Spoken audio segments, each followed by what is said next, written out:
but we're going to continue with our panel discussion. So I'm going to call out on the panelists if they can come to the stage.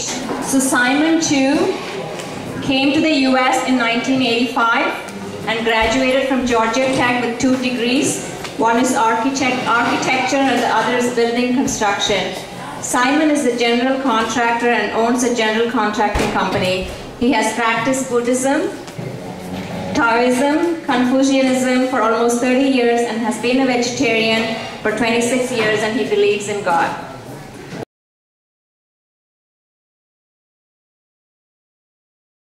Pastor Dennis A. Meredith gained his Bachelor's of Arts degree in religion from Sanford University, Alabama. While living in Birmingham, he served at Mount Zion Baptist Church. Traversing from the East Coast to the West Coast, Pastor Meredith attended graduate school at Golden Gate Theological Seminary while serving as a pastor of Mount Calvary Missionary Baptist Church in Oakland, California. Welcome, thank you so much. For 21 years, Reverend Brown has been a member of historic Ebenezer Baptist Church in Atlanta, Georgia. While at Ebenezer, his spiritual giftedness flourished and he was ordained as a member of the Board of Deacons. In June of 1999, after years of prayer and consideration, Reverend Brown answered the call to Christianity ministry. In May of 2006, Reverend Brown has conferred upon him the Master of Divinity degree from the Interdenominational Theological Center and the Morehouse School of Religion. Presently, Reverend Brown serves as the 8th president of the Concerned Black Clergy. Thank you for being here.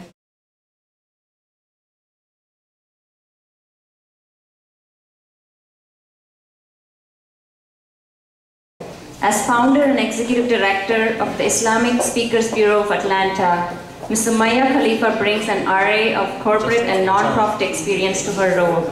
Her professional background in human resources, diversity, and talent management for several Fortune 100 companies helped in starting and growing the Islamic Speakers Bureau.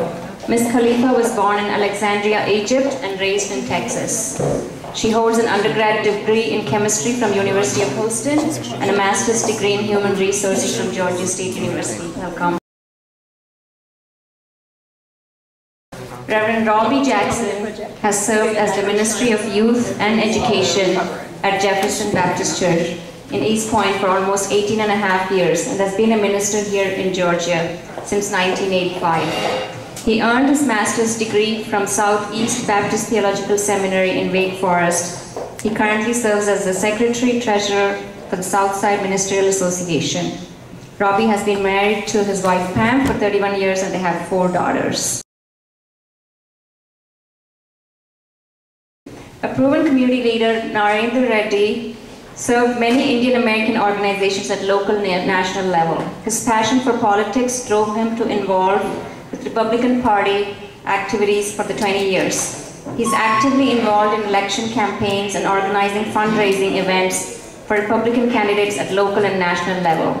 Appointed by Governor Sonny Perdue and later reappointed by Governor Deal, he's been serving on the board of Georgia Regional Transportation Authority for the past 10 years, and Atlanta Regional Commission, Environment and Land Use Committees for the past 9 years. He has been involved with the Hindu Temple of Atlanta for past 20 years. He's currently serving as the president of the Hindu Temple of Atlanta, Riverdale, Georgia.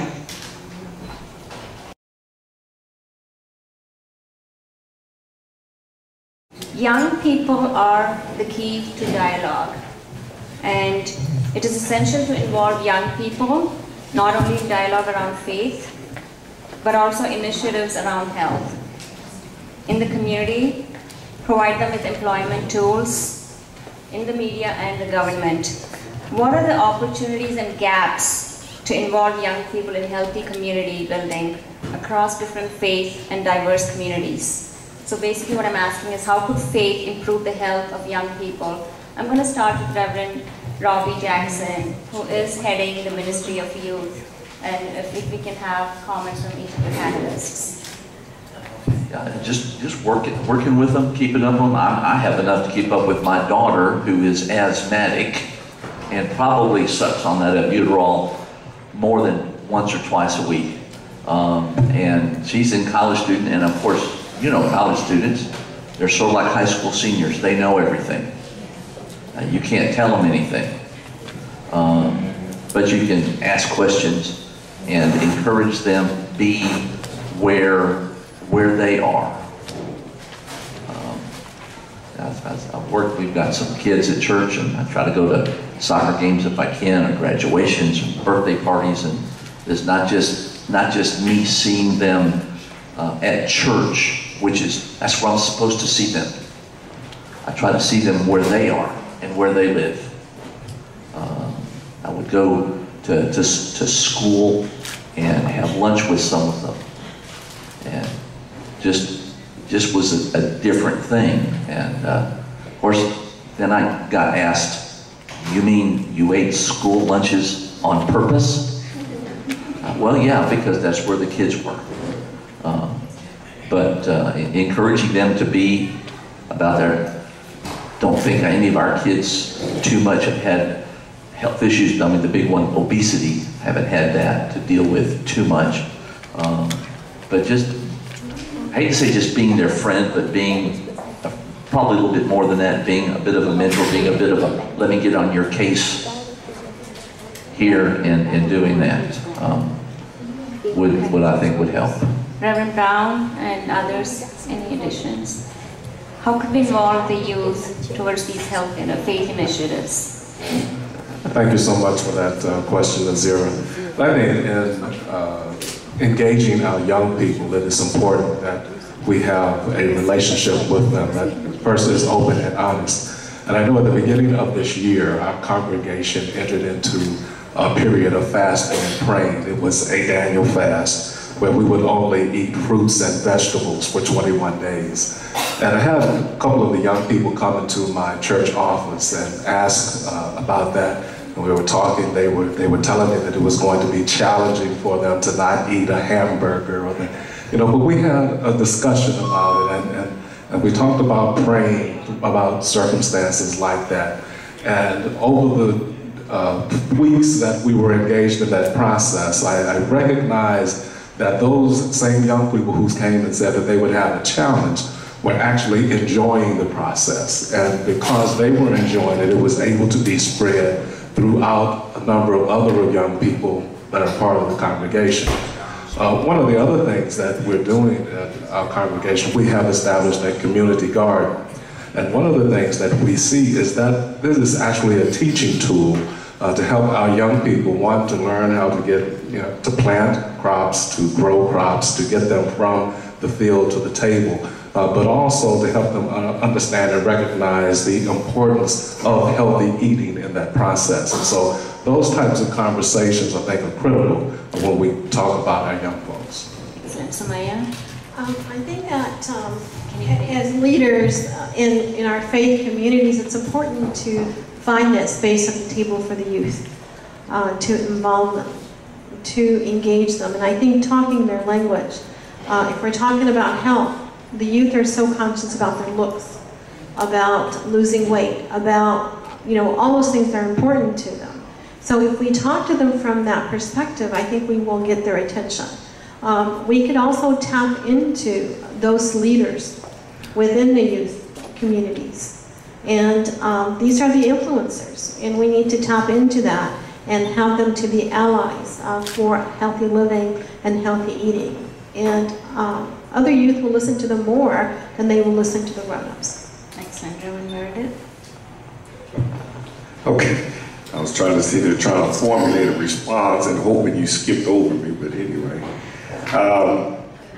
I think when you look at this issue of faith and diversity, first of all, that the faith community has not handled diversity very well.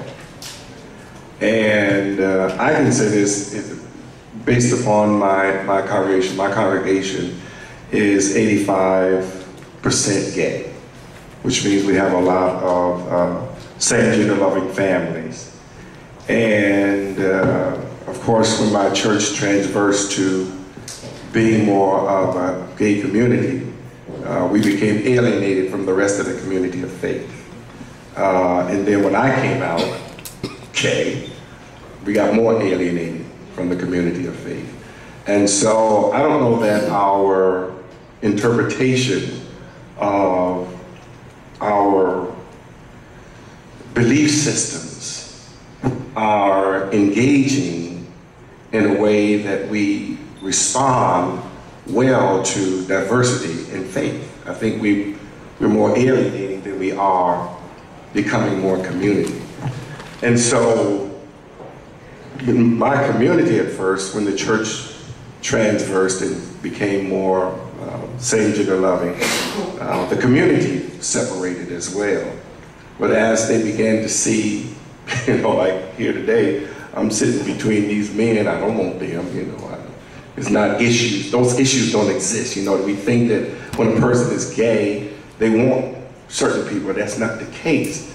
And so when they found out that our church was embracing, loving, when we found out we feed and do outreach, then they began to become more, the community came back. And so we have a lot of people in our community that come to the church and do not see the issue of sexuality.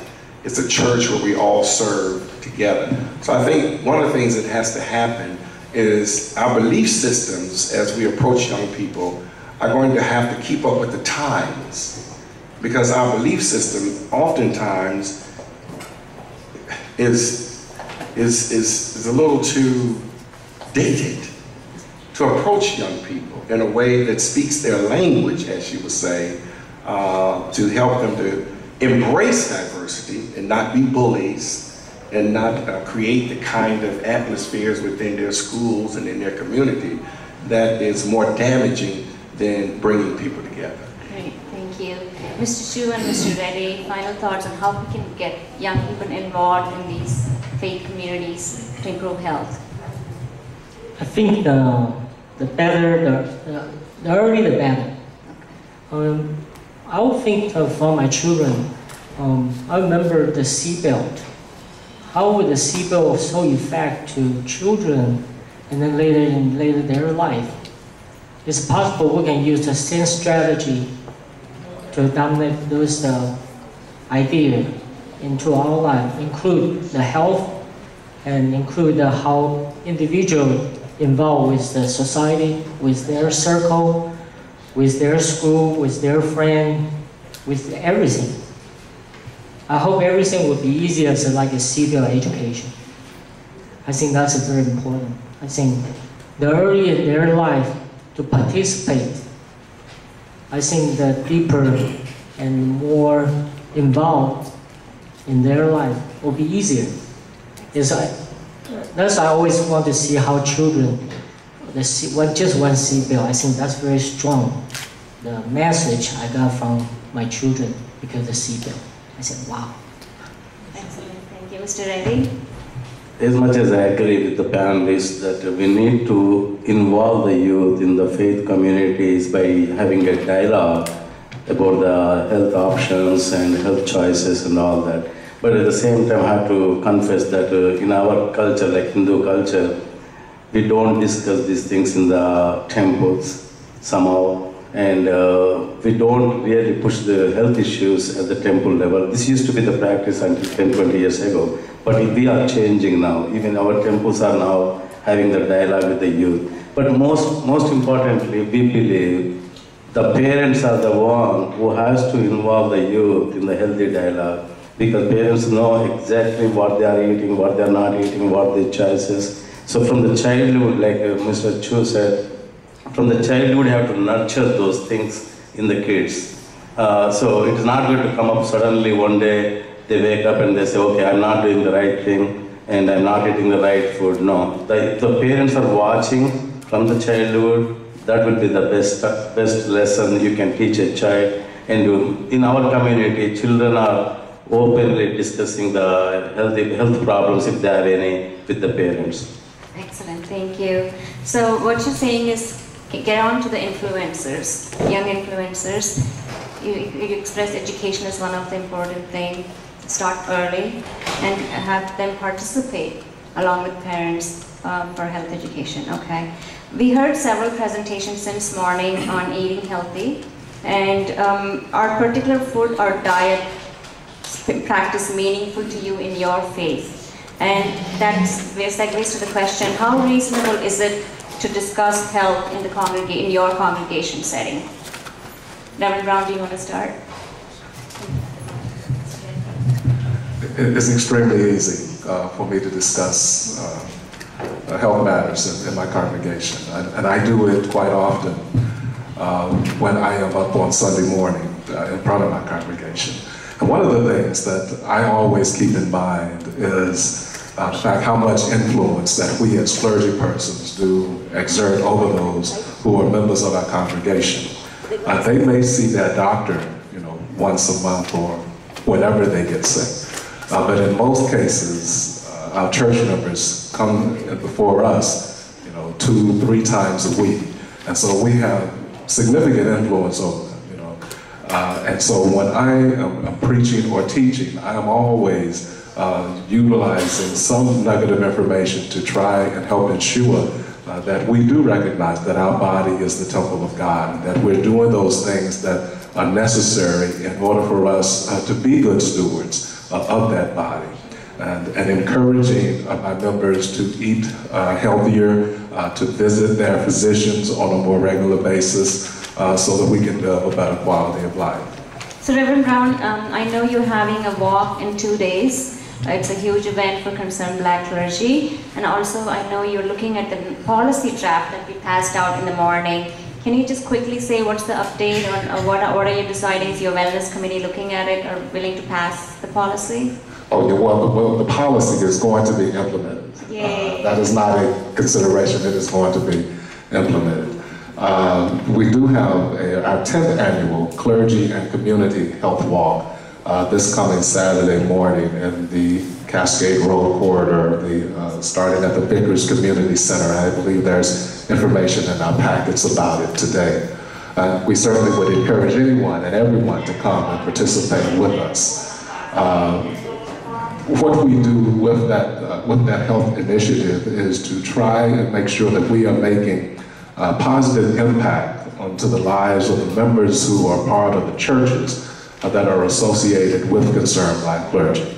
There are a number of lists that people in our communities are number one on: hypertension, coronary issues, and we seek to address those issues. One of our chairpersons, Dr. Reginald Figures, is here with us today, and they do an excellent job in making sure that we are disseminating information that will educate those persons who are part of the community, so that we can do those things that are needed in order to live, again, a better quality of life. As it relates to the policy that we have been discussing through the Interfaith Coalition, yes, that is something that I'm implementing both at my church as well as through Concerned Black Clergy. We're tweaking it just a little bit, but we're going to disseminate that to all of those congregations, and request that we live according to the principles that are designed in it, because we know that it is beneficial to each and every one of us. That's very great. That's a great news. Thanks so much, Reverend Brown. Reverend Meredith, if any particular food or dietary practice is meaningful to your congregation or to you in your faith, and how reasonable is it to discuss health in your congregation?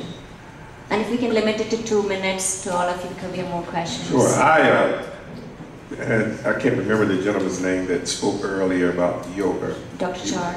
Yeah, we were speaking. He was talking about how there's so many complementary systems out there to the healthcare system. And one of the things I shared with him, and I'll get to my dietary, is very critical, because I had 4th stage cancer, Hodgkin's lymphoma. I had tumors growing in my back, in my chest, in my neck. And it started in 2006, and for 3 years I was being treated for cancer. I went a whole year with chemo, just tore my body completely down. And by 2010, that's when the 4th stage had come. And I went to get stem cell transplant at MD Anderson Hospital. And my first round of chemo was so strong until it just shut my liver down. So when I came back to Atlanta, my liver was practically non-existing, non-functioning.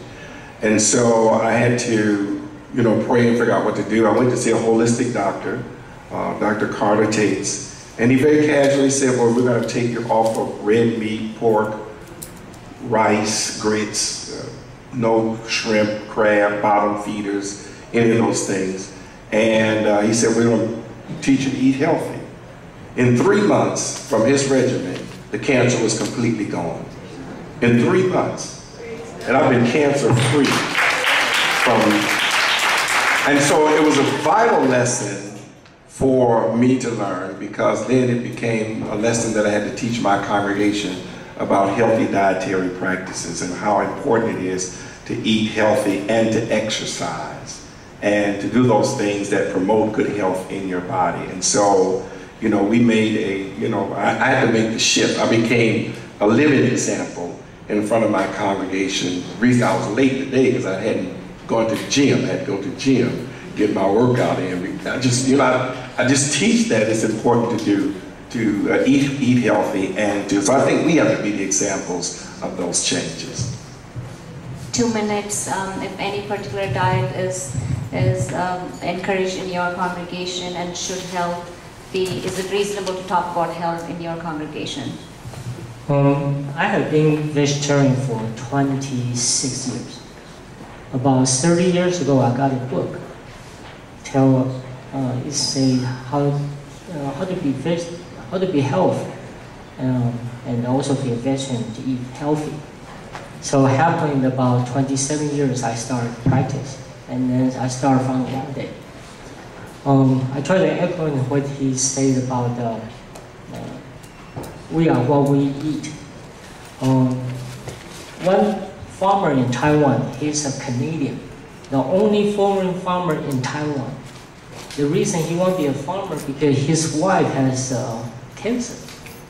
So he wants to plant, what do you call the biodegradable or the organic. Thank you very much. Organic farmer. I think he's the first organic farmer in Taiwan. And most of his customer are the cancer patients, because the doctor will send those cancer patients to his farm to purchase his vegetable and eat. One time he said, one of his customer come visit him with like an egg in his neck. He cannot turn his head. He has to turn whole his body. So after the treatment of the organic farming, the organic vegetable, and then several months, and that patient is one side is already totally disappeared. But he said he cannot afford his vegetable can cure the cancer, but it proved a lot. So I think, I'm not saying that I'm trying to promote the vegetarian. I'm still trying to learn what's good for to be a vegetarian. I'm not saying, hey, everybody stop and be a vegetarian. I'm still trying to think, what is the benefit? But so far, I think I've been benefited dramatically. Plus, my daughter was born 2 months premature, and she cannot have the regular milk, so she had to use the iso milk. Iso milk is made by the soybean.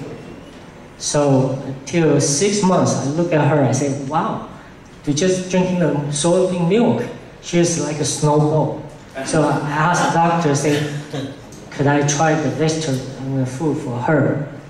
And doctor said, yeah, why not, Until about 18 months, doctor told me, I say, he made conclusion, he said he wanted to suggest all parents give their children vegetable food at the beginning, because a premature baby, their dietary system is not fully functioning.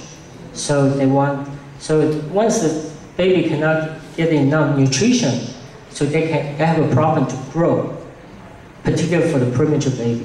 So I say, okay, so I say, oh, just try it, But in my mind, I would say, if doctors say no, I will cook regular food for my daughter, myself.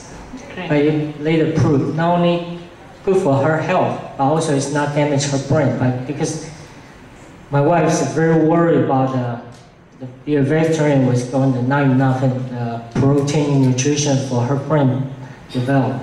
Later she later proved my daughter don't have a brain damage, or so. Okay. That's just Thank you. my experience. Reverend Jackson, Sumaya, and Mr. Reddy, how reasonable is it to discuss health in your congregation? Oh, it's extremely easy, especially since us Baptists can't get together without eating. That's just a given right there. You get 3 Baptists together, you got a casserole. So yeah, we can do that. We find it easier to discuss those types of things. It's not really an issue problem. Sumaya. I've got to tell you that I feel so guilty about the beef I just ate after hearing about being vegetarian. In terms from a Muslim perspective, food, first of all, I think we have a lot in common with other faith traditions in terms of the body is not our own, it's entrusted to us by God. That's what Muslims believe in. And Prophet Muhammad, who's the Prophet of Islam, has been quoted to say that when people eat, they need to eat a third of their stomach full of food, a third for water, and a third for air. And taking care of the body is one of the top priorities supposed to be for Muslims. So I'll stop here, and I'm sure we'll talk about other stuff later. That is one place where Hindu culture is ahead of many people, many religions, because Hindu culture itself preaches only vegetarianism. Wherever we go in any temple events or community events, they do serve only very healthy vegetarian food. Also, in children who are brought up in this country, I've seen parents who packs lunch boxes from the home cooked meal, even though there is a lunch served in the school free. Because the parents want, it's not the religious stricture, but the parents want the children to eat only the healthy food. Because when you go to the schools, you know that these days, unless you check the menu, you would not know what kind of food they are serving. It all depends on school to school, and that is one place we are ahead of the time. Another thing is that religion believes in, like many people said, body is the temple, body is the temple for yourself. And also the religion believes that you have to nurture the body, mind and soul. Body with the yoga, mind with prayer, and soul, mind with meditation, and soul with prayer. These are the things we believe very strongly. So I think the dietary practitioners, we do discuss many times in the congregations. Excellent. The core teachings of all religions are to help all of us cultivate kindness, to love others and ourselves. Since all religion teaches embrace kindness to avoid evil, it seems that the principles and methods of coexisting can happen without conflicts. That's why we are here today. What assumptions do people make about you that give you pause? Or what is it like to be different? What would you like others today to know about your faith? Can I start? Let me tell you. I bet y'all could tell me what people assume about me. Can y'all tell me? Audience, guys, gals. I'm a terrorist, right? I'm not. I have to tell you most of I hope I don't break into tears when I'm telling you the story. I happened to be in an airport on Monday, flying back home to Atlanta. Right. And the news broke, and I'm getting chill bumps right now. And the news broke about what happened in Boston, right? And everyone was congregating in front of the TV screens. They were congregating, listening to what was going on. And they would look at me. Right? And I walk into the sky walkway to the plane, and there are 3 TSA folks on both sides of the aisle, if you will. And they reached out to me and said, "Can we check your bag?" I said, "Yes, you're more than welcome to." So the T word is the first impression that people have about me being a Muslim, unfortunately. And the second thing is that I am oppressed because I choose to cover my hair for religious reasons. They believe I am oppressed, I am stupid, I'm uneducated, and I am un-American. You know what I like to do with people like that? What do y'all think?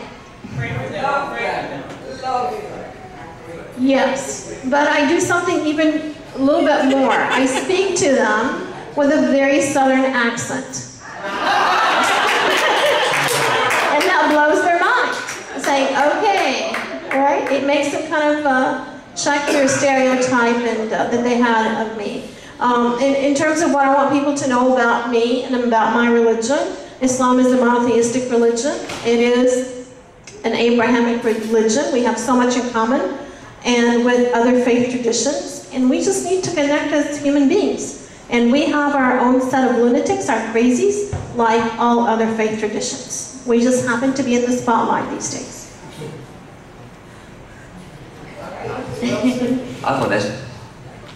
I'm Southern Baptist, raised Southern Baptist. Southern Baptist, they're against. Fill in the blank. They're against this, they're against that, they're against that. That's the definition. Then we're against black folks, we're against gay folks, we're against folks who are different than us.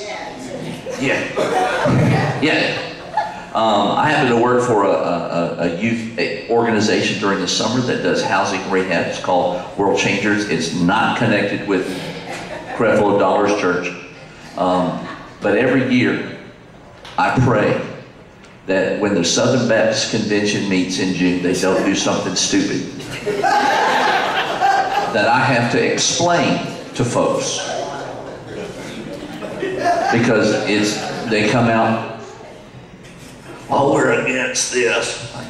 You know, I'm not against, well, you know, I don't want to be defined by what we're against.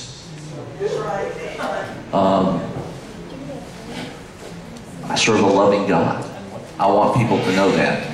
I don't want to have folks turn me off because they think I'm against something. So. Reverend Brown? Or Mr. Reddy, please go ahead. Actually, I get some very interesting invitations. Yesterday I got an invitation from a high school student asking me to come and speak. And she gave me 3 questions. The very first question was I was supposed to speak on how and when I became a Hindu. I can tell you when I became a Hindu, that was my birth, but I don't know how I was born. I had to ask my parents on that one.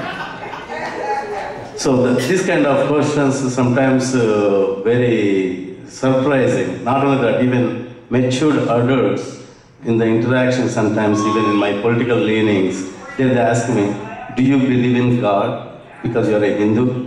I said, of course, I believe in God. Every religion and every faith believes in God, maybe in their own way, but we do.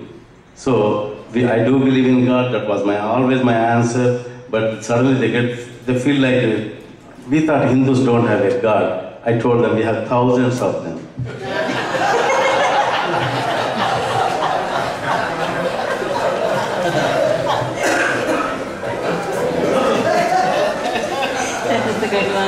But like Reverend Jackson just mentioned, there are some very interesting comments that are made about those who are Baptists, regardless of the ethnicity.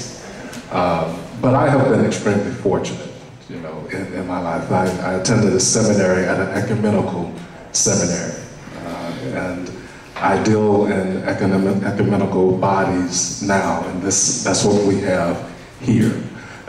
So what I would hope people would come to know and believe, you know, about me is that I have a heart of compassion and a love for God and people, and it's simply that simple.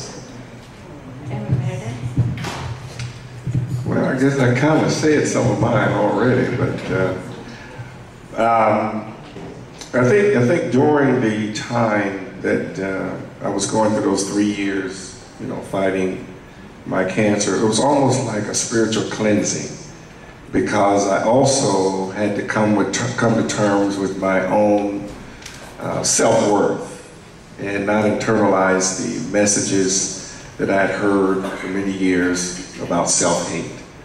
And it was only when I came to a place of my own sense of self-worth as a person that I was able to live beyond the fear of acknowledging who I was as a person, how I was born and all these other things, and begin to teach my congregation about self-worth. And I'm saying that to say that I believe when you develop a great sense of self-worth, then you don't listen or pay attention or even see those barriers that prevent you from loving people.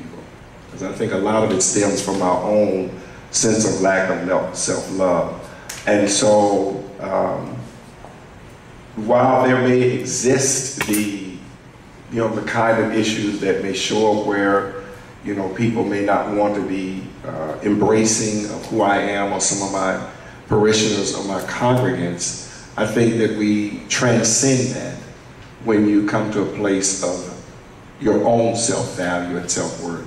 And that helps us then to be in settings where you know you're different, and you know that you may be the object of someone's anger or hate or whatever.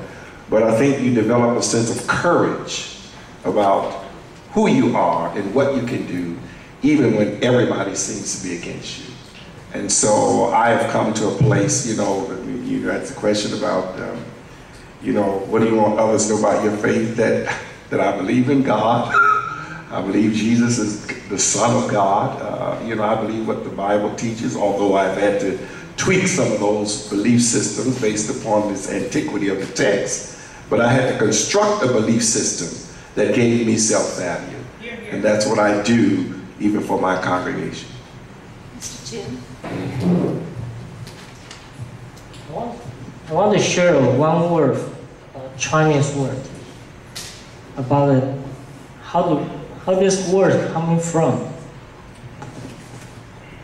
This word is mean comparison and competition. If you split this word in two halves, just one part of it, that means it's a dagger. So comparison need to have a two dagger. One dagger to hurt someone, the other dagger is going to hurt myself. If we want to have to make a comparison, both someone and me are going to get hurt. So what I want to share this, I always learn from my ancestors how they create this word. And my friend Anna Tan, while we're driving on the way here, she mentioned we should compare ourselves now and the past, and now and tomorrow, instead of me and someone. That's how I'm practicing now. It's not easy, but definitely, it didn't tell me it's no way. It just takes a time. I hope the time will be short, and I hope I can finish this practice before the end of my life. So, without comparison, I think we'll be more healthy, not just physically, but also mentally. I think that's our purpose to come here today, to share everybody's view and to learn from each other. So. Thank you. So the message that you're giving out is love all, respect all, and be open to different cultural practices. And thank you, Sumaya, for sharing your personal experience as well. What are the health challenges in your congregation or faith that are not discussed? What are the joint approaches? Today we have 90 different agencies represented here. What are the common approaches and joint approaches that you see that the religious communities and the faith communities can take in such matters as health, human rights, social services, and environmental disparities? Meredith, you want to start? Two things. I think that one of the major things that's not discussed, I think, is mental health. That we don't do enough in the area of bringing mental health and faith together for healing. I was just talking to a gentleman there, and the other thing is HIV. I don't think we do enough talking in our community about HIV. I was just speaking with one of the ministers there who is a chaplain at Grady Hospital. He was telling me that this week, I don't know if it's this week, but he had visited a ward in the hospital where he had seen 8 patients who were newly diagnosed with HIV, all over the age of 55. And the growing numbers for HIV are between the ages of 13 and 21. And what we don't recognize is that part of the problem with the issues of HIV and how we practice living our lives come from mental health issues, depression, in different areas that, people who may practice unhealthy safe sex sometimes are from depressed issues that they stem from. And, we can talk about, God and our faith, but if we don't include how we can manage mentally on some of these things that we are dealing with, then I do not believe that we're going to make some kind of impact to make some changes in our community to bring us to a more holistic, healthy place. And so for me, mental health and really targeting and tackling HIV. Let me just say this also. I'm a part of the Fulton County High Impact Prevention Organization that's really tackling HIV in Fulton County and DeKalb County. In Georgia, the issue, newly diagnosed cases of HIV are equivalent to New York. We're nowhere near the size of New York.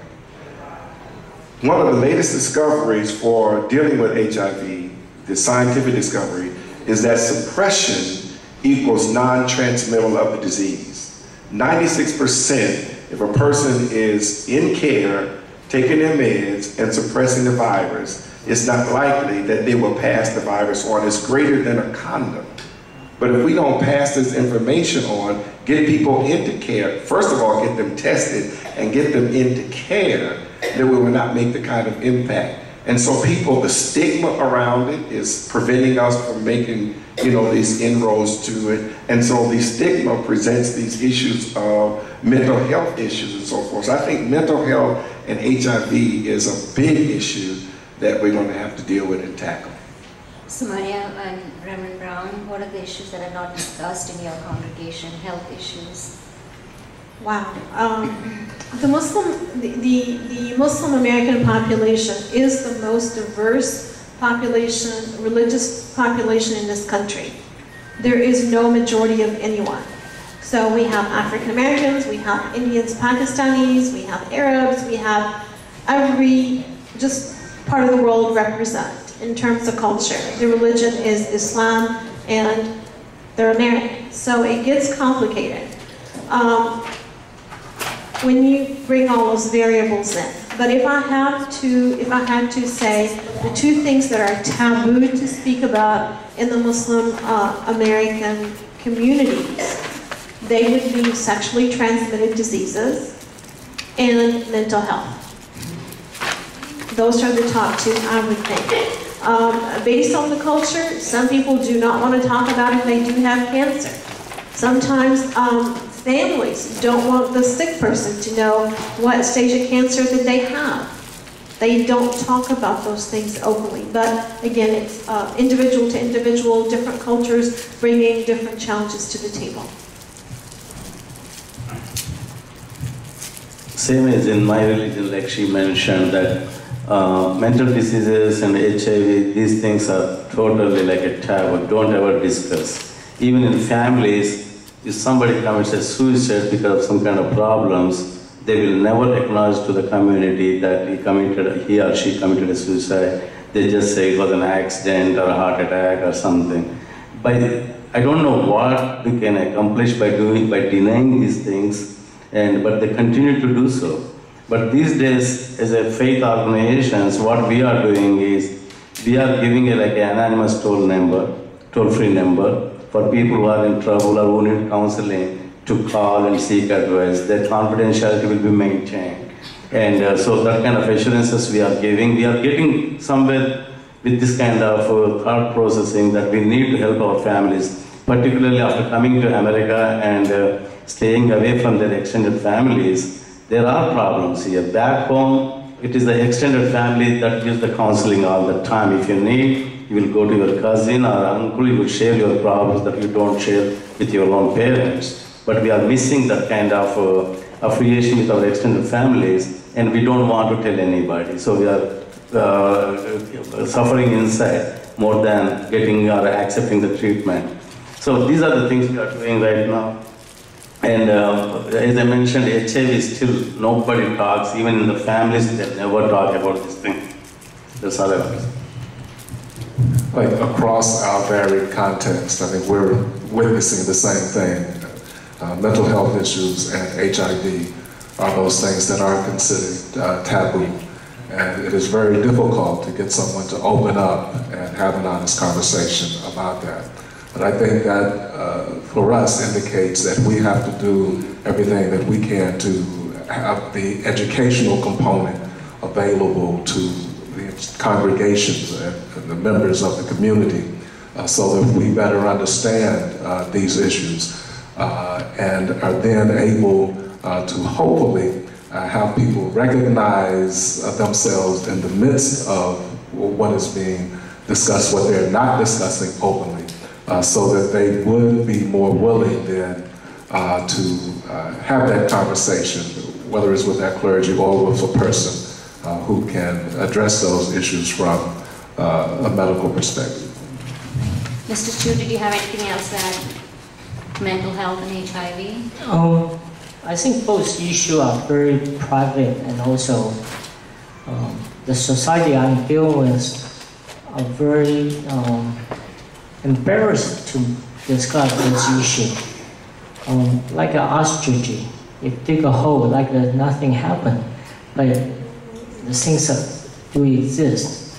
I think that is real hard to open and then to discuss this. But luckily, right now we're in the society and at the modern age, everything could openly to discuss and to find a solution instead of the hiding in the bush. So. Okay. So mental health, there was a speaker who was going to come and speak about mental health, but I guess he was running late, so that's why we had to have the panel discussion earlier. And we realize that's something we need to start talking about. There are resources available. Ken Lazarus talked about an HIV church certification program that he's trying to run that's targeted towards faith communities. So that's something how faith community can get that certification program in teaching their congregation members about the risk factors for HIV and how we can start talking about it. All religions do teach us to make this world a better place, to build consensus of coexistence, mutual understanding among the various communities, even though it is a crucial risk when we bring various religious communities together sometimes. Religious and cultural diversity is often exploited by political agendas as tools for conflicts and war, rather than used as an opportunity for mutual enrichment, understanding, and respect. Working together in community projects and engaging the community, service activities together is an excellent way to bridge what I can see today. We're building a bridge. From your experience, how do you think our metro Atlanta area is doing in building the interfaith relationships and understanding? Are we doing enough?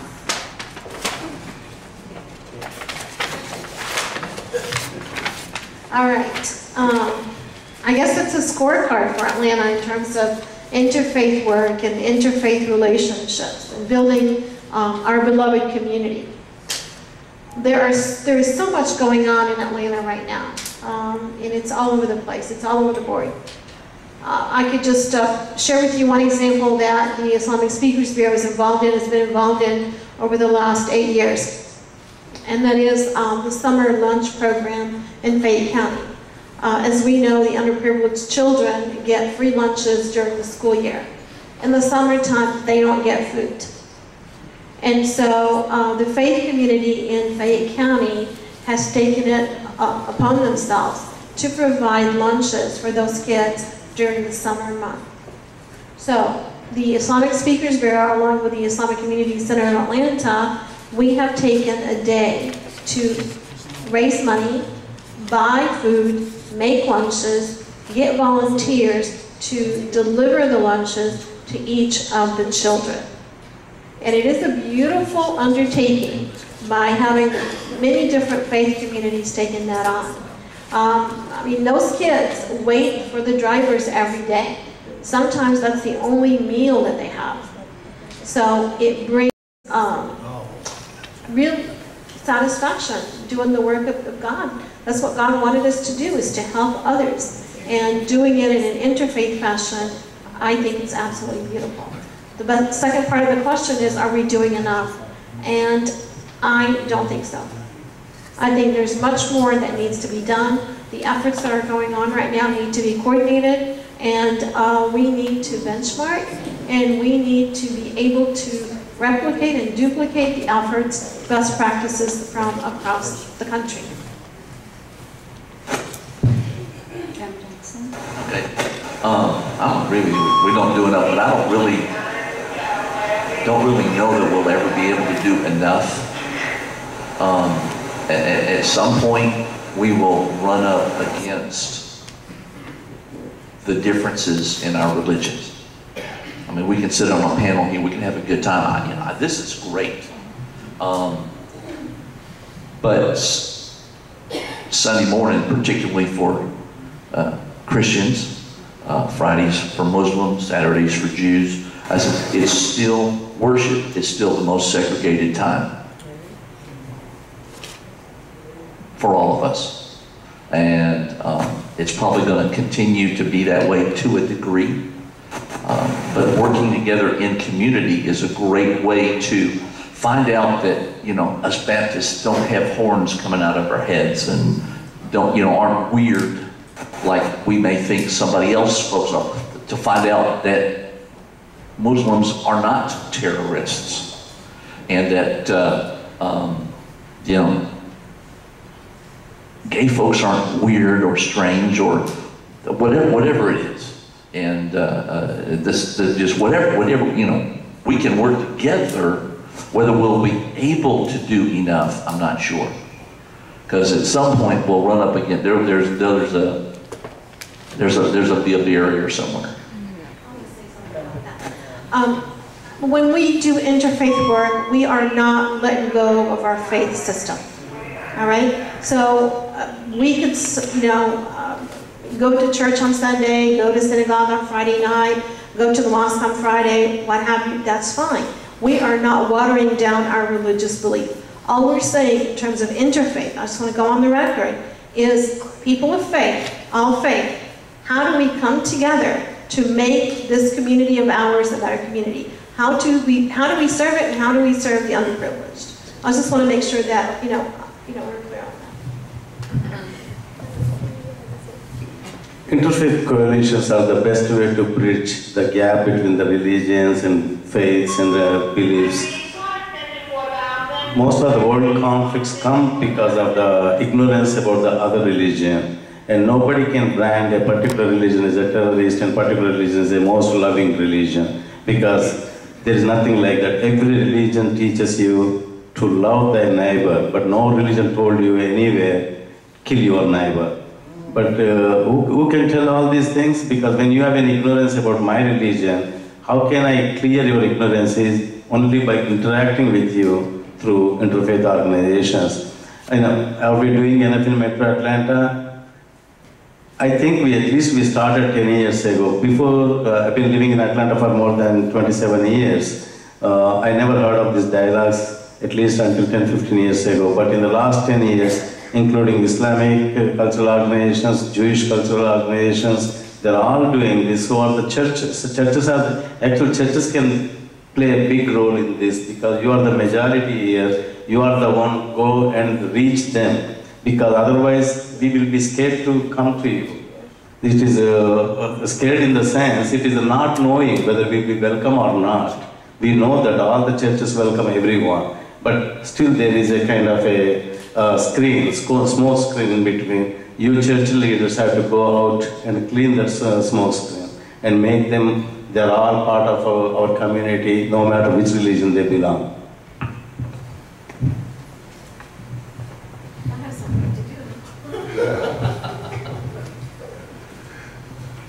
there is so much power in our diversity.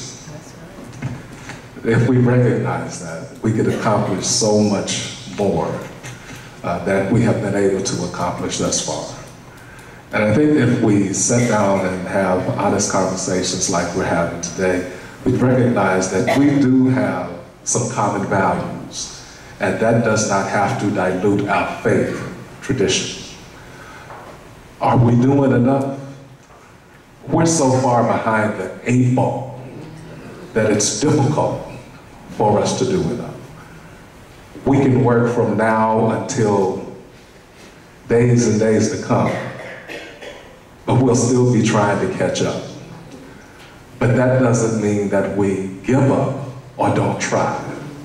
And I think efforts like this and other ecumenical efforts or interfaith efforts that are taking place throughout our society are so necessary and so meaningful to us that we have got to stay engaged in these processes just to see what the outcomes will be. Because again, you know, it's all about the love that we have of God, community, of family, of those things that are important to us. And if, in fact, we are going to be able to make progress, we have to keep marching together. Well, I want to say that I have really appreciated this time together with this panel here today. I do think, I certainly concur with Reverend Brown that these kinds of opportunities, if they're more afforded to us, I think that we can get somewhere with being able to create a more homogeneous community of faith. And so I'm in the process. I spoke to several of my state legislators, Simone Bell, Keisha Waits, Margaret Kaiser. I've talked to my city councilman. I've talked to Commissioner Joan Gardner about hosting for the purpose of AIDS, you know, dealing with HIV, hosting a meeting at the state capitol to begin dialogue among ministers within our community to talk about how we can stop. All of them were 100% on point with saying we can do that, to the point of offering to feed us, because you have to feed preachers when you give them to feed us and all of that. I mean, they're 100% on board with hosting this, this meeting. And one of the things she said that I want to just mention, one of the state representatives said, if we don't begin to say anything, then the funding that we need to deal with this issue is not going to come down. But our governor can actually, there are federal funds that are going up north but not coming to Georgia because Georgia don't say nothing about it. We're not making enough noise for the governor to pull down funding so that we can have more troops on the street to deal with HIV. And so we have to come together so that our governor will understand this is a situation that we want it to be addressed. And I asked one of the state representatives, she said, nothing is said in the state capitol about HIV, nothing. No conversation, no anything. So somebody somewhere has to start this dialogue and grow some numbers of us to be able to say something so that we can get funded. Because the other issue is, if we get someone to testing and they find out they're HIV, if they can't afford the meds, then we have not been able to deal with the problem. We've got to get money so they can get the meds. My son, he's 32 years old, he's been HIV positive for 12 years. His meds are $30,000 a year. His meds. And our insurance is going up by 61% because of the cost of his meds. So what I'm saying is the meds are so expensive until that's another component that has to be addressed. But if we don't come together and do anything, we're not going to get the money to even begin to make some inroads to help deal with this. I'm sorry. Yeah.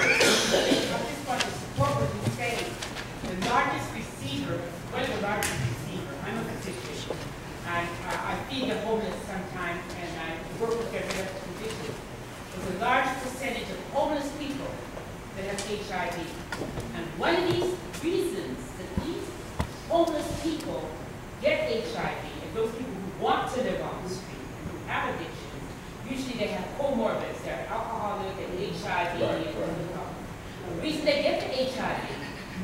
because groups speak up for them. But most people don't know that. The Episcopal churches out there, I know I've worked with Episcopal churches, the Catholic churches out there, and they speak up, and other groups speak up. There's a place called, I can't remember the name, but they were fighting with the government about getting accommodation. And they speak up and make representation. So this illustrious panel of ministers and church people are very correct. This thing of nuts, if you're sick, you're sick. I'd rather be alive and speak up than sick and not speak up and dead. Thank you. Mr. Chu, would you like to add? I think there are two issues. One is it's not happened yet. One is already happened. My father was a doctor. Oh, he didn't like us get sick. You will not believe how bad, you know. So we learn from my father is how to prevent. You know, I constantly heard the patient how painful and how to complain to my father. So my father only teach us how to prevent things happen. I think that's very important on the early education. But since things already happened, then how are we going to deal with it? How much I wish the system could be more easy to taste, you know, that someone has, or will be much easier. So that would be also to help things already happen, and then to stop or to slow down to transmit, or you know, get people involved. So I think two issues. I think we need to do both. Otherwise, we are already running out of time. So let me see if anybody can answer. Which is the city in Georgia that has more churches per capita than any city in the country? Which city in Georgia? Excellent.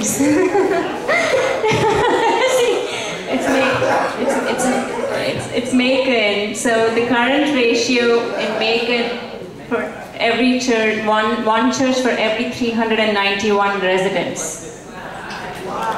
What if they could adopt the 391 residents, every church, and provide and through all the services that we have to offer, and make each resident the healthiest resident in Macon, right? Okay. So here's a $1 million question to each of you. Do you think we can achieve health equity and promote prevention? And what are your final thoughts? Health equity and promote prevention through your congregation.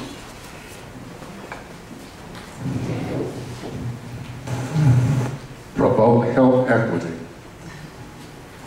and prevention. We can certainly promote the prevention. Promoting health equity is going to be much more difficult because of systemic structures that exist in our nation. And until we are able to help alleviate some of those challenges, and particularly as relates to those who are in our country are identified as poor, it is going to be difficult to overcome that. Can it be overcome? Time can heal all wounds, is what I'm told. But how much time do we have? So it's going to be difficult. Mr. Chu? I think at the beginning of the slide, Sir Walmart, and he said, do we have a knowledge? Yes. Do we have wisdom? Yes. Yes. But the last, do we have the will? Will. And then, question. I think we are our point of view. I'm very curious. On the one circle, there's 360 degrees. Each degree, there's 60 minutes. Each minute has 60 seconds. That means each 1 degree, there are 3,600 seconds. But that's just 1 degree. And the one full circle, I calculate is 1.296 million seconds. That's all our point of view. My point of view is very small, so small. small to like nothing. I always wonder, have we ever think about what's God's point of view? Things we all sit here talk about the faith. Have we ever think about for thee, God, what's His point of view? I think that's His power He transferred to us, to lay us to decide. And then later we join God's point of view. So I think God is listening to what we're talking about now. I have a very strong feeling, you know. So He wants us to, you know, to practice, and then later to join what's His point of view. I think I would just say Dr. Char. Yoga. Yoga Char. Yeah. I think when through the meditation is totally different about the sleeping. The meditation is about how we can calm down and so calm until the original. And that's just a moment about the God. So I think I refer back to His point of view. I think that's exactly. And then I remember, if I'm right, it's about 2 years ago, this word started from the science, philosophy, and then theology. About 2 years ago, the times changed, reversed, from the theology, philosophy, the last is about the science. So with the moment, I think I'm very, I don't know, that I just feel a very special feeling why I'm still here. I'm still thinking, wait a second, you know, I joined with people I never know before, and then the subject I never think about, and then we have the interfaith. Wow, I just feel something very special. I'm so glad to be with everybody. That is very powerful. I think one time, I think Dr. What's his name? I think it's Callahan. One time in his speech, he said, well, people say once I do bad things, I go to hell, but I have a bunch of body there. He said, no, once you go to hell, you're the only one there. Think about how lonely it is. So right now I have a lot of people with me. Oh, it is so good. So, but again, we're talking about a faith coalition, and one of the things that we have discovered, Baptists have a research arm. 60% of the folks who live inside the perimeter have no religious affiliation.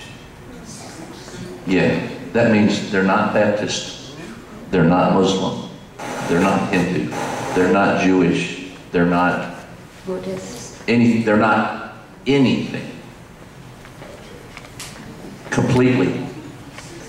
60% have no religious affiliation, period.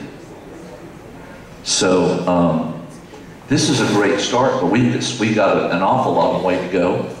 Not just as health educators, but as God connectors.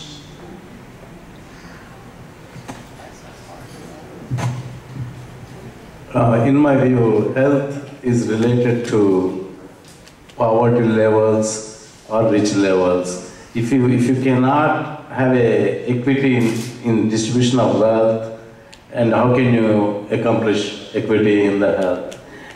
If any country can accomplish equity in health and prevention, that will be only America. America at least far ahead of many countries. If you look at Africa or Asian countries, there is no way, even in the next 100 years, they can accomplish or they can even reach that kind of goal. But at least we are also lucky to be living in America. At least we can see in our lifetime health equity coming, and prevention is already there, because prevention is related to education. And there is no other country where highest percentage of the population is so well educated than America. So those are the two things, if any country can accomplish, that's only in America. But we are, as a global world, because the borders are disappearing these days, as a global world, we need to be worried about continents like Africa, Asia, wherever the poverty is there. Ultimately, it is going to affect us. We have to work as a global level. I have to say, speaking about the achieving health equity, I totally agree with you. The economics of it is really a tremendous barrier. Between my son and myself, because of my precondition with cancer, my medical insurance is $2,600 a month between the two of us.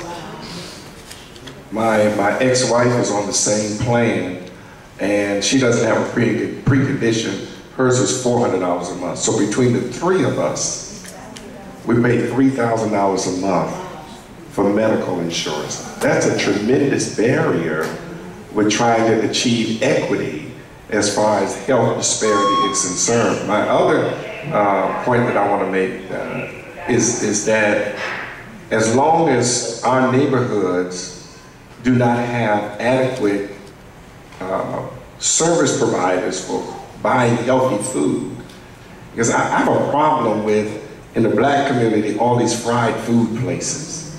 You know, there's a Popeyes, there's churches, you know, but if you go in certain other higher income neighborhoods, there are no liquor stores and there are no fried food places.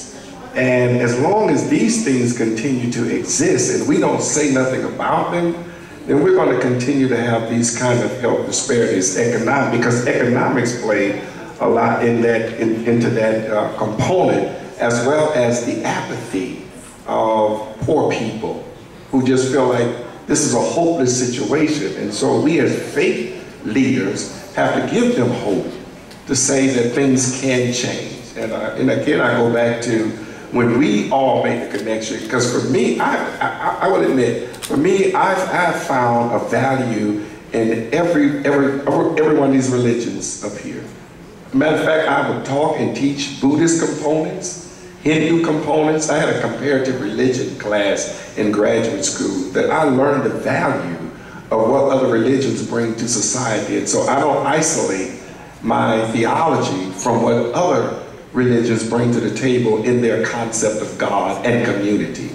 And so I think when we begin to appreciate the good that everybody brings to the table, we can start making some kind of impact on our community in a better and positive way. Although I'm like Reverend here said, we are way behind the gun on making this effort, but we have to start somewhere.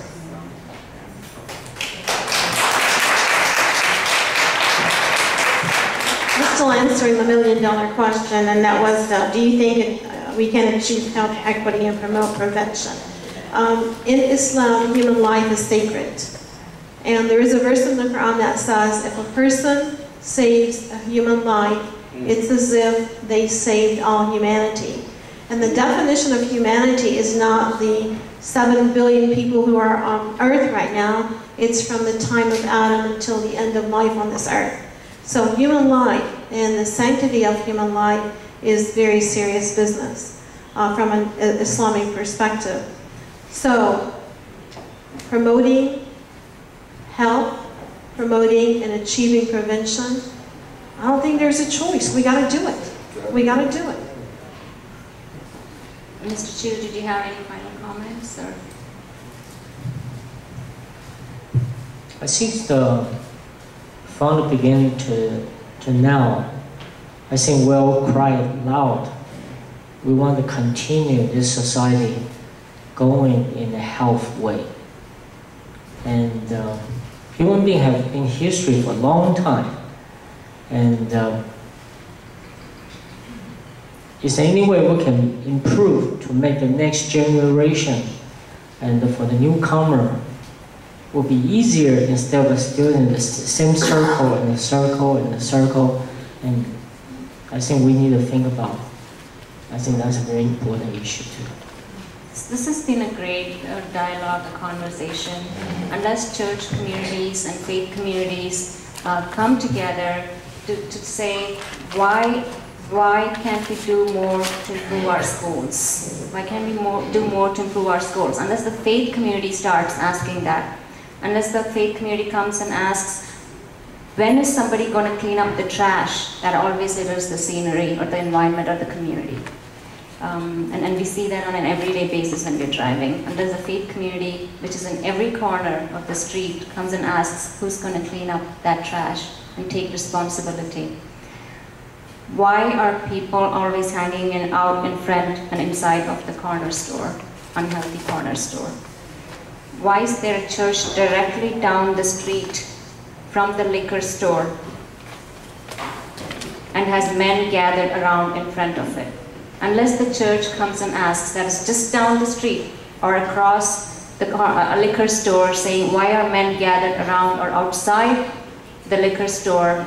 Unless the faith community takes responsibility and asks questions, I think that's something that you as leaders have to take back to your congregations. If we want to help, if you were in the presentation in the morning, you said, how can we help Bobby? He's depressed, he's hopeless, he's despair. He has a church next to his block. Even on his block, he just needs to walk 15 steps. But he's still hopeless. So what is the responsibility of the faith leaders in that church to help people like Bobby, right? And what if we could bring this concept of corner street church? Every corner street church take ownership rather than your own congregation and bringing in members. Only if you're a member, then you belong to this congregation, then helping the entire block improve.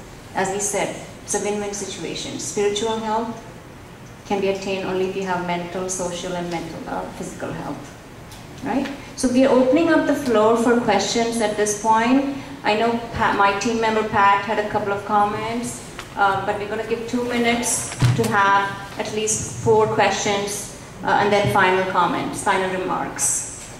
Cortland, you want to have the questions? Do you want to come forward and ask the questions?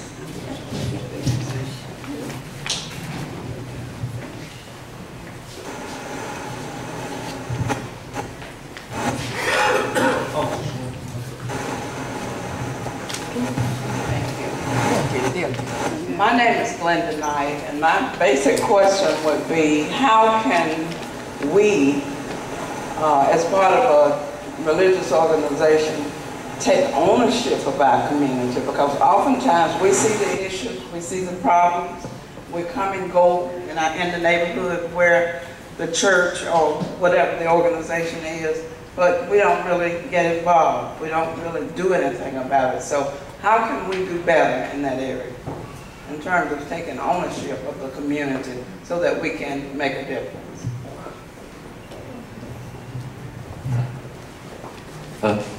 It's on.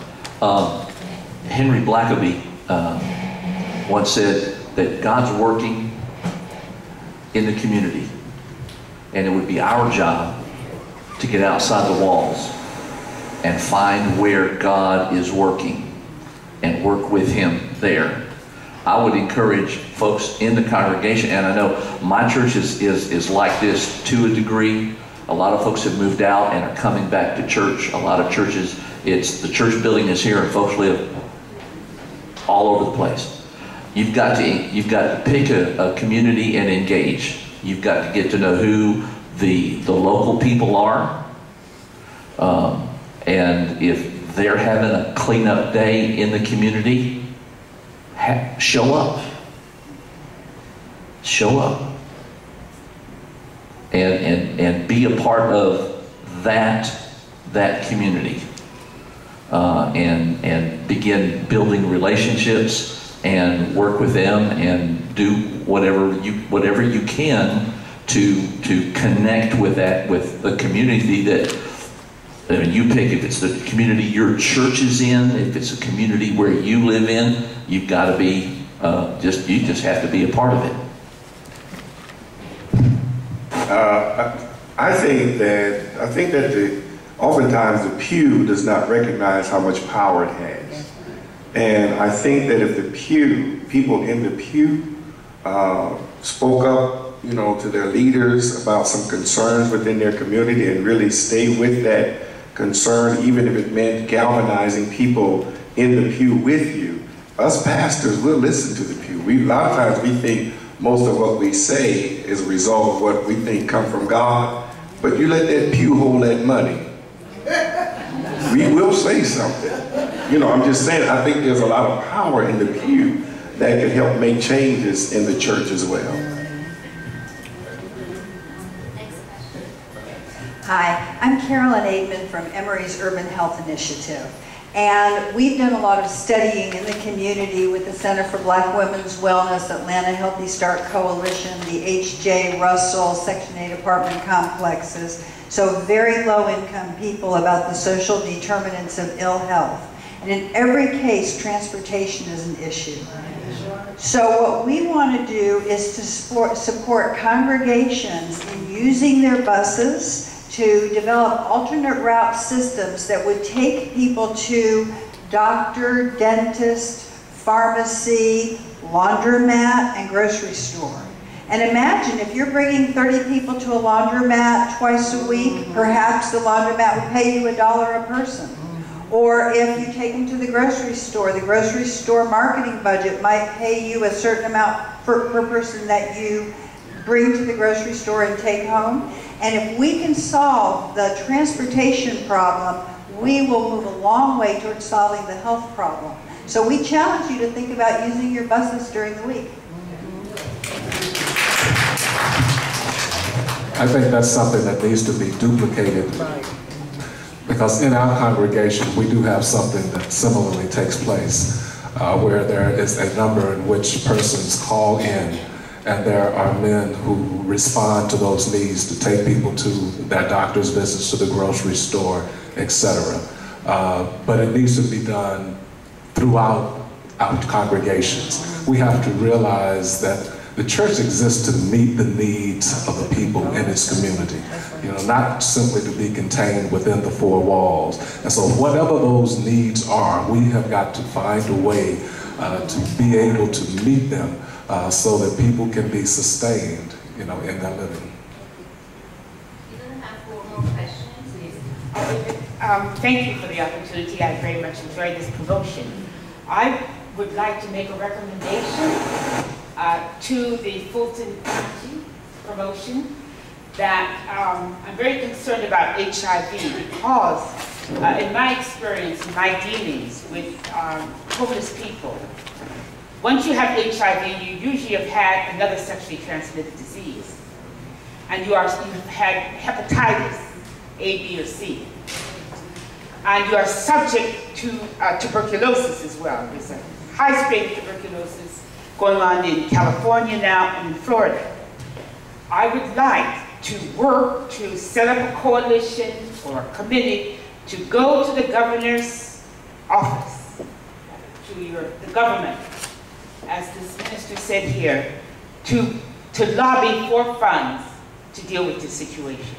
There's no use coming to a meeting like this and not doing anything when you leave. That's why people get frustrated. You become a talking shop.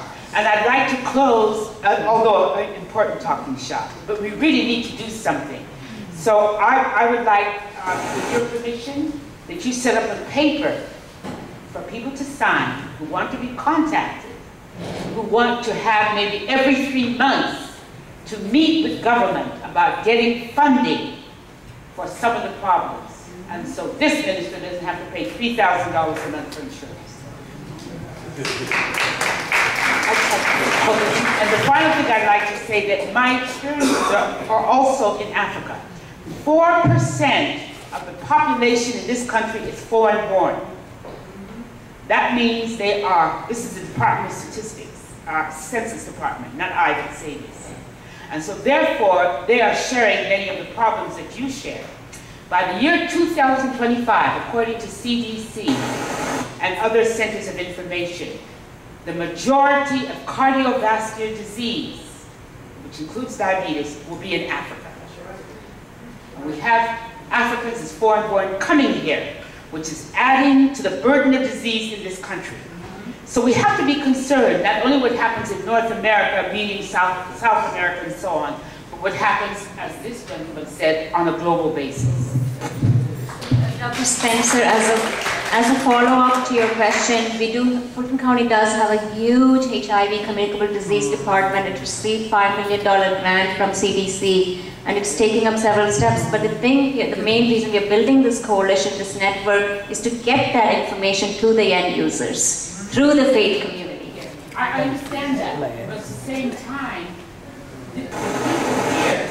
this particular target population needs to make their own integrity, their own relationship. You have a relationship with the 5 million. Now they need to make their relationship to get another 5 million. Thank you. We get the message. Thank you so much. I am so encouraged by seeing this panel here, so thank you, Nazira. I am Regine Denny. I work with the Office of Aging of Fulton County, and just hearing you all is so refreshing. We have a number of health initiatives that we do with the Office of Aging and giving access to health care to the aging population. As you know, it's the fastest growing population in the nation, and needless to say, Fulton County is booming and keeps us quite busy. So I'm encouraged to see you and hear you and all that you are doing. But access is important, and as I heard the previous speaker, I think it was Carolyn, talk about transportation. It's a huge issue for us. And getting our clinics over to churches, it has been one of the initiatives that we've done, is get preventative services in collaboration with not only the health department, but other health providers to various faith-based programs. So I'm curious how you all see yourselves serving the aging population. I heard you talk about youth and other age groups, but how do you see yourself serving the aging population? Well, we sort of have an aging population at our church, and we do, I don't know that it's a call-in system, Pastor. If somebody needs a ride somewhere, we take them. But we also provide transportation to Baptist Towers folks and Continental Colony and Asbury Epworth Towers, 3 senior adult living centers. We take them to Walmart and the Kroger. And if you do it right, then Kroger will move their senior adult day to Tuesday when we come and give our folks the 5% off that Kroger gives the regular senior citizens on Wednesday. They give our folks that come on the bus on Tuesday. So that's pretty good. But one of the things that maybe you can think of or we can work at together, Baptist Towers, what is the name of the group that owns them now? It's weird because I think it's a Methodist group owning the Baptist Towers. That's kind of cool. But anyway, they've recently built a new addition called Baptist Age Group Over 55. But in their construction, planning to get a doctor's office be available to the 100 residents that are in Baptist Towers. So that may be something to look at with the plethora of senior adult high-rises that are at least in this neck of the woods and in other places of town. You know, it's taking the mountain to Muhammad instead of bringing Muhammad to the mountain. Okay, so we have a few more minutes. I can. Okay. Yeah, I do. Dealing with aging is near and dear to my heart because I have an aging father who we're struggling on how to take care of him. Taking care of the aging is a community issue.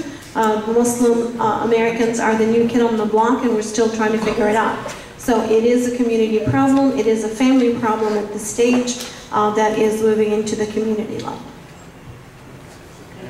3 more questions we can ask it together, and if the panel can choose which one they want to answer. We have 5 more minutes to end up. Thank you. We are your helper in the community, and what we are trying to do is how can we get to this church? There's always a red tape between the pastor and the congregation for us to come in and help you help your community. So how can we all work together and get to your churches to help in the community? And we specialize in aging, in the aging population. That's what we specialize in. And also people with disability and chronic conditions and HIV. That's one of our main focus. So what we're trying to do is how can we get to your church and to your community that we're having a hard time to get to.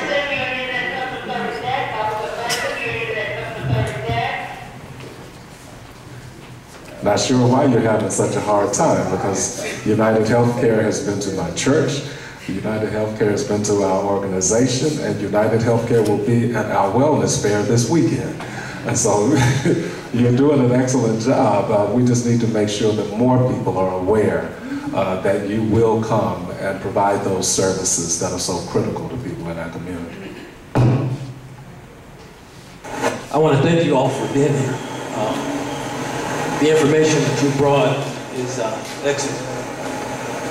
One of the things I want to say is that I represent Area 1 United Methodist Church. My pastor is Reverend Dr. Doris Harvey. We are located in the Pittsburgh community, and some of you know where Pittsburgh is. It's an economically disadvantaged community here in the city of Atlanta. But one of the things that we have found is that many of our churches, no matter what the denomination, have forgotten about going out, getting outside the doors. This is one of the things that the Methodist men have started to do. We've been working with the coalition for the last year and a half in this effort. We have a large number of men that total anywhere from 3,000 to 10,000 in the North Georgia Conference. Our president has taken this initiative on with us to work with the coalition. And basically what I'm saying is we hope that we can partner with all of you to do this job and to get it done. And I just want to say to you, well, this is one of the things that we do, that our Methodist men, and it'll be quick. Why don't you come on, my friends, come on, get aboard and ride this train. Nothing on this train to lose, everything to gain.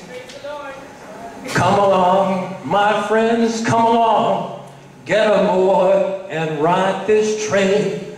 Nothing on this train to lose, everything to gain. This gospel train is coming. It's coming around the bend. You better get your house in order, for you don't know where or when.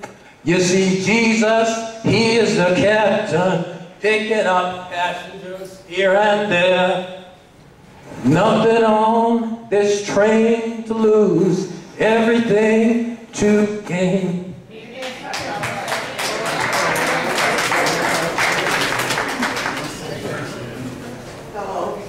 My name is Brenda Stevenson, and I'm here representing Bethlehem Baptist Church. And I'm not from Atlanta, Georgia, so I really don't know how things work here very well. But I just wanted to say, in reference to all that we talked about today, HIV, diabetes, asthma, etc., etc. I'm from Missouri, and our disease control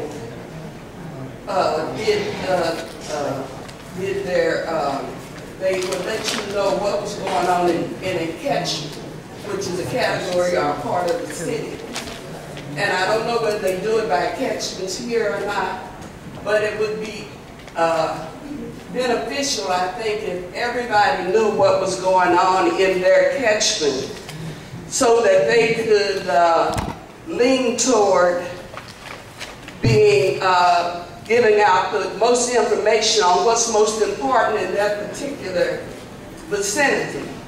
Not to exclude anything, but to just give out or seek more help even from your congregation. If your congregation knew that 50% of the people in your catchment were HIV positive, then red flags are going to go up. Everybody's going to talk about it. Everybody's going to want to know what they can do about it. And I think if we did, if that is one way, I would say, one strategy to handle it, to be sure that everything is taken care of and nothing is excluded. We have one final comment, and then Pat, and then we'll close the session. Hello, everyone. I just have a comment. I'm Sister Betty Muhammad Ali. I'm a registered nurse at Grady. 20 years, ICU, ER, all that good stuff. So everything we talk about, I see. So I'm really full. But I wanted to address the concern that you have with mental health, counseling, issues of that nature. Our congregation was recently introduced, it's been about 2 years now, to Dianetics. I don't know if anyone has researched that, Dianetics. I can testify that I went through some sessions of Dianetics, and it's very, very helpful for mental health issues, the problems people have, locks and chains in their memory that are there and you're not able to talk to anyone about it. You have people in your congregation become certified auditors. It takes about 6 months to a year, and I don't believe things I hear. I have to experience it. So I had 5 sessions and it works.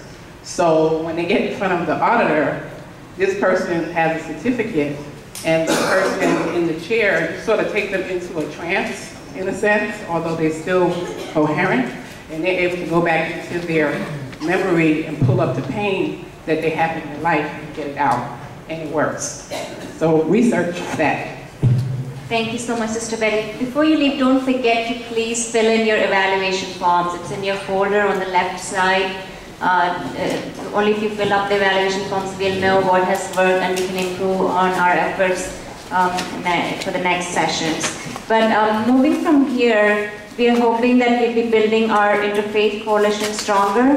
We had a pilot project last year, which has worked out well. That's how we know Reverend Brown, and that's how we know he's going to pass the healthy policy in his congregation. And we want to do that with every church. And we want the faith community to take the message to the end users. People like Bo Beep, who can get help, who's not getting help at this time from the church, which is just across the corner, to take the health and wellness message and prevention message as well. Pat, did you have a comment? And then I always have a comment. don't forget to fill up your evaluation forms. I always have a comment. I'm just going to take a brief minute to say a couple of things. Number one, what we're talking about here is a movement. This is not an activity. This is not going to be short term because it took us a long time to get here. It's going to take us a long time to get it corrected. But what I'd like you to know is there's power in unity. Again, there's power in unity. And I don't care what you see the obstacles as being, whether you, Bishop Jesus, whomever. Okay, Spirit says that we have power. So all we have to do is really tackle this, set up a network, and get this job done. I have much more to say, but I'll talk to you individually. But thank you so much for coming. So, in building this Interfaith Coalition, Mr. Narayan Swami is helping us with the website. Thank you very much. I have just a couple of things to say. One is, this, as Pat was saying, it is a moment, and the moment has to come together. There's only a few opportunities to come together in an event like this, but we have access to the internet and the website where you can share your ideas and you can participate and take the message and develop the message and take it to the congregation. And as you know, it is a true $1 trillion cost for healthcare, for just the care part, but the communication and the proactive message that can prevent this true $1 trillion burden on the country lies on everybody's shoulders. More so on the faith-based organization that have a true interest in the health of its congregation. So I request you all to participate on the website. And please catch me if you need any help. Thank you. And we'll send you all the follow-up information, including the panelists, contact information if they're willing to share. You'll have all the presentations from the morning in your follow-up emails. We'll also send an evaluation link if you're not able to complete it right now. But also, we'll be moving ahead. Again, this is not a one-time event. Remember, this was to build the membership, get the stakeholders together to build this coalition, an interfaith coalition to eliminate, if I may, health disparity and get health equity. Here are a few words of wisdom from Mother Teresa to end our session. Yesterday is gone, tomorrow has not yet come. We have only today. Let us begin. Thank you so much for your patience and being here today.